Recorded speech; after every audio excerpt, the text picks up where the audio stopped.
176 rank है, ये आपको ध्यान रखना है। ठीक है, देखिए क्वेश्चन नंबर फर्स्ट है, नागालैंड को अलग राज्य का दर्जा कब प्राप्त हुआ। ठीक है, सो अरे वो स्टेट जो बनाया गया था आपके, वो तारीख कौन सी थी आपके, 1 दिसंबर 1963 जो है, यह तारीख आपको ध्यान रखनी है। नागालैंड स्टेट के रूप में सामने दोस्तों आता है, और 13वां संविधान संशोधन था, यह भी आपको ध्यान रखना है। ठीक है, इसी तारीख को हमने हॉर्नबिल फेस्टिवल शुरू किया है, नोट कीजिए। कौन सा मूल अधिकार दोस्तों विदेशी नागरिकों को प्राप्त नहीं है। ठीक है, मतलब साथियों कौन से मौलिक अधिकार ऐसे हैं जो केवल दोस्तों केवल आपके जो इंडियन जो है आपके उनको प्राप्त है। सो आपके वो आर्टिकल कौन सा, आपके वो आर्टिकल पूछूं आपसे कौन कौन सा, आपसे वो आर्टिकल 1515 आर्टिकल है, 16 आर्टिकल है, 15, 16, 19, 29, 30। लिखिए, ये 5 दोस्तों आर्टिकल ऐसे हैं जो केवल और केवल किसके लिए हैं, केवल हमारे भारतीयों के लिए। ठीक है, आर्टिकल 15, आर्टिकल 16, आर्टिकल 19, 29, 30, कोई भी एग्जाम देना भारत का, आपको वहां पर ये सवाल निश्चित बनता है कि कौन कौन से मौलिक अधिकार केवल और केवल किसके लिए, हमारे विदेशियों के लिए नहीं है, केवल भारतीयों के लिए। 15, 16, 19, 29, 30 आपको ध्यान रखना है। ठीक है, राज्यसभा में किस दोस्तों, राज्यसभा में किस राज्य के प्रतिनिधियों को की संख्या जो है सर्वाधिक दोस्तों है आपके, किस राज्य की बात करूं आपसे, जो यूपी जो स्टेट है आपके, उसकी सर्वाधिक है, आपको नोट करना है। ठीक है, अच्छा बताओ कितनी है रसगुल्ला ना, ये आपको छापनी है, उत्तर प्रदेश में कितनी है बताना है। ठीक है, आपको ना, बाकी दोस्तों आपके राज्यसभा के अंदर यूपी में सर्वाधिक है, लोकसभा में भी यूपी में सर्वाधिक, आप जानते हो 80 सीट है, और विधानसभा दोस्तों यहाँ पर भी आपके 403 मैक्सिमम सीट है, और विधान परिषद पूछूं आपसे, यहाँ पर भी 100 आपके मैक्सिमम सीट है। ठीक है, सब में मैक्सिमम यूपी हो गया आपका ना। आगे देखिए नेक्स्ट क्वेश्चन, भारत के मंत्री परिषद में अधिकतम दोस्तों कितने मेंबर हो सकते हैं, मतलब कितने मंत्री बन सकते हैं, सवाल आपसे ये पूछ रहा है। 31 आपके एमपी, 31 जो है वो राज्यसभा के अंदर एमपी हो गया ना। सवाल पूछ रहा है, सो मिनिस्ट्री के अंदर आपके कितने मेंबर शामिल हो सकते हैं आपके।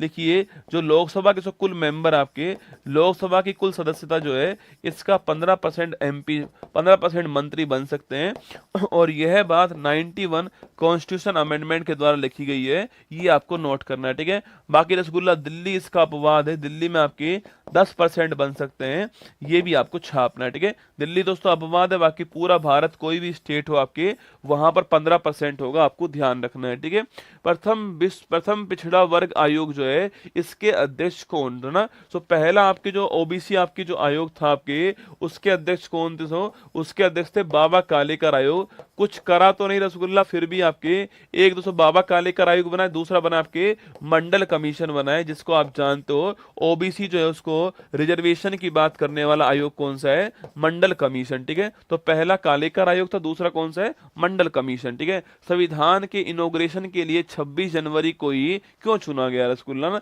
26 जनवरी कौन सा आपके, क्योंकि रसगुल्ला इस तारीख को 26 जनवरी दोस्तों आपकी 1930 छापना, हमने पूर्ण स्वराज दिवस बनाया था लाहौर अधिवेशन के बाद सो, इसलिए हमने इसी तारीख को चुना था 1950 के अंदर, किसके रूप में, रिपब्लिक के रूप में। ठीक है, क्योंकि दोस्तों इसी तारीख को हमने जो है 1930 में पूर्ण स्वराज दिवस बनाया, ये आपको ध्यान रखना है। ठीक है, चलिए आगे बढ़ते हैं। भारतीय संविधान की प्रस्तावना में धर्मनिरपेक्ष शब्द किस संविधान संशोधन से जोड़ा गया। सो अरे पूछूं आपसे, प्रस्तावना में केवल एक ही अमेंडमेंट हुआ है, और वो 42वां संविधान संशोधन आपके 1976। ठीक है, धर्मनिरपेक्ष वर्ड आपके, समाजवाद, अखंडता, तीनों 200 वर्ड एक से आए आपके, केवल एक बार ही अमेंडमेंट हुआ है रसगुल्ला, केवल एक बार ही हुआ है, 42वां अमेंडमेंट हुआ आपके, और यह वर्ड संविधान में आपके प्रस्तावना के अंदर 42 से जोड़ा गया है। ठीक है, आगे देखिएगा, भारतीय संविधान के किस अनुच्छेद को डॉक्टर भीमराव अंबेडकर जी ने भारतीय संविधान का हृदय और आत्मा का है आपके,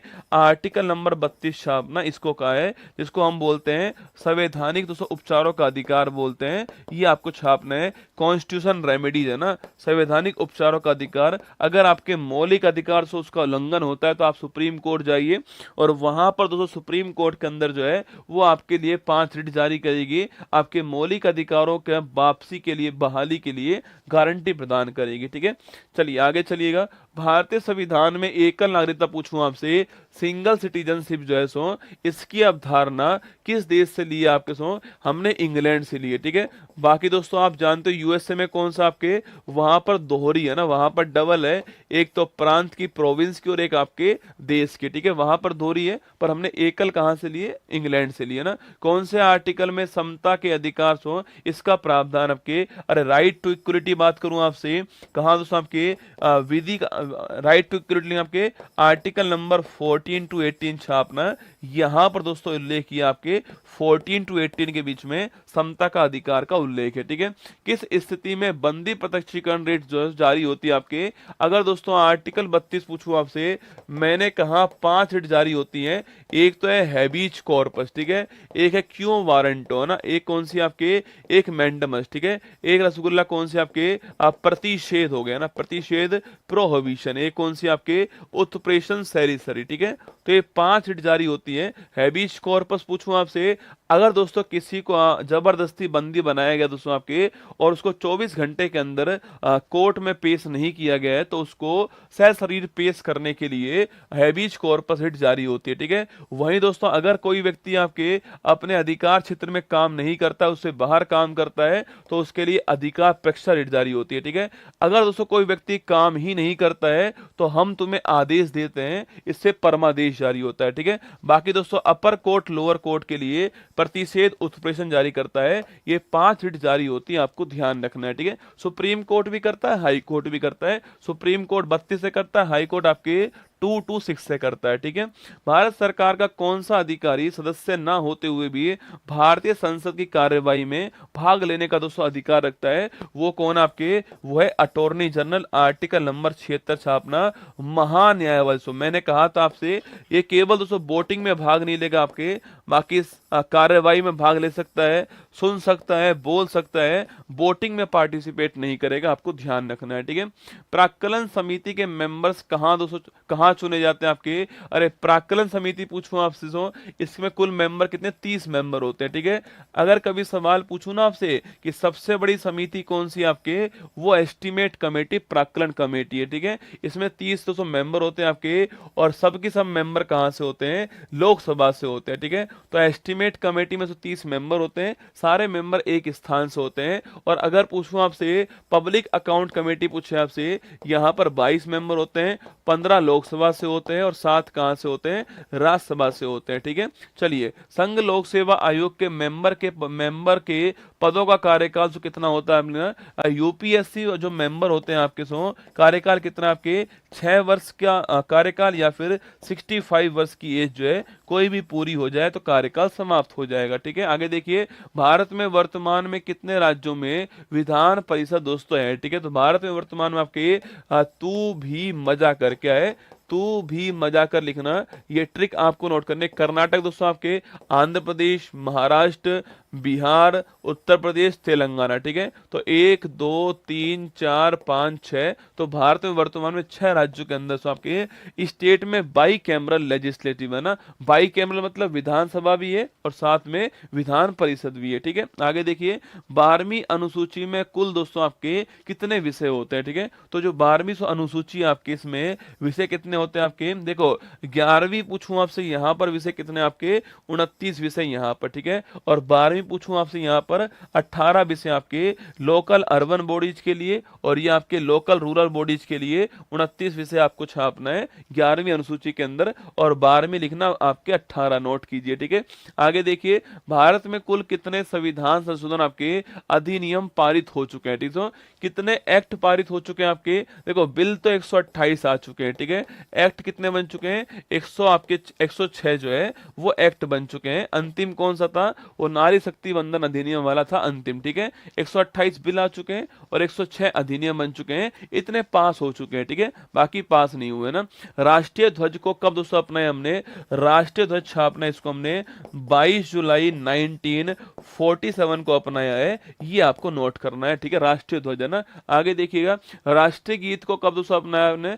राष्ट्रीय गीत और राष्ट्रीय गान लिखना 24 जनवरी 1950 पूछूं आपसे, राष्ट्रीय गीत नेशनल एंथम और राष्ट्रीय गान को अपनाया 24 जनवरी 1950। ठीक है, आगे देखिएगा, राज्यपाल के लिए शपथ का उल्लेख दोस्तों संविधान के किस आर्टिकल में? ठीक है, राज्यपाल की बात करूं आपसे, अरे राष्ट्रपति, उपराष्ट्रपति और राज्यपाल। ठीक है, राष्ट्रपति के लिए लिखिए आर्टिकल नंबर 60 हो गया ना, उपराष्ट्रपति पूछूं आपसे आर्टिकल नंबर 69 हो गया। ठीक है, और राज्यपाल पूछा आपसे आर्टिकल नंबर 159 हो गया है। तो राज्यपाल की बात को लेकर, राज्यपाल किसके लिए? Article number 159 छापना। राज्यपाल, राष्ट्रपति, उपराष्ट्रपति और राज्यपाल का उल्लेख संविधान के अनुसूची नंबर 3 में नहीं है। वहां पर शपथ का उल्लेख तो है, पर इन तीनों पोस्ट के लिए वहां पर नहीं, इन तीनों के लिए अलग से आर्टिकल दिया ना, राष्ट्रपति के लिए 60, राष्ट्रपति के लिए आर्टिकल 69 और राज्यपाल के लिए आर्टिकल नंबर 159। ठीक है, जीएसटी काउंसिल का उल्लेख संविधान के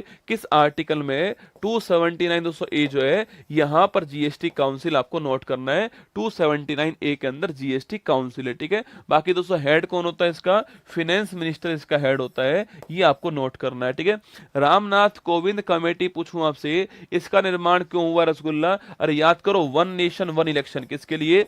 वन नेशन वन इलेक्शन जो है, इसके लिए लिखना आपके रामनाथ कोविंद कमेटी जो है, इसका निर्माण हुआ, आपको ध्यान रखना है। ठीक है, आगे देखिएगा, हाल ही में कौन सी लोकसभा के चुनाव संपन्न दोस्तों हुए? आपके 18वीं जो लोकसभा है उसके चुनाव संपन्न हुए। ठीक है, पूछूं आपसे, यहां पर दोस्तों आपके 65.79% जो है वो वोटिंग ही आपके, और लगभग 64.2 करोड़ वोटर्स जो हैं उन्होंने भाग लिया है। ठीक है, 18वीं लोकसभा के चुनाव संपन्न हो चुके हैं ना। प्रस्तावना में कितने प्रकार के दोस्तों न्याय? आपके यहाँ पर 3 तरह के न्याय हैं, एक तो सामाजिक सोशल, एक पॉलिटिकल आपके राजनीतिक, और एक इकोनॉमिकल मतलब आर्थिक। ठीक है, तो सामाजिक, राजनीतिक और आर्थिक न्याय। ठीक है, बाकी दोस्तों 5 तरह की आपके स्वतंत्रता, फ्रीडम, लिबर्टी है, विचार, अभिव्यक्ति, धर्म, विश्वास, उपासना। ठीक है, आगे देखिए, भारत में हाई कोर्ट में न्यायाधीश बनने वाली पहली दोस्तों महिला कौन है आपके? अरे पहली महिला पूछूं आपसे, कौन आपके न्यायाधीश बनने वाली कौन है?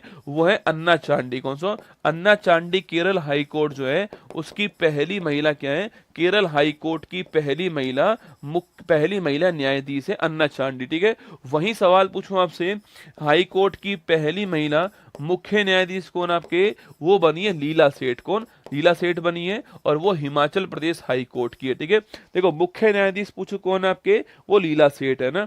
अगर न्यायाधीश पूछे आपसे, वो अन्ना चांडी, आपको ध्यान रखना है। ठीक है, चलिए, अच्छा अगर आप लोग कहो तो कल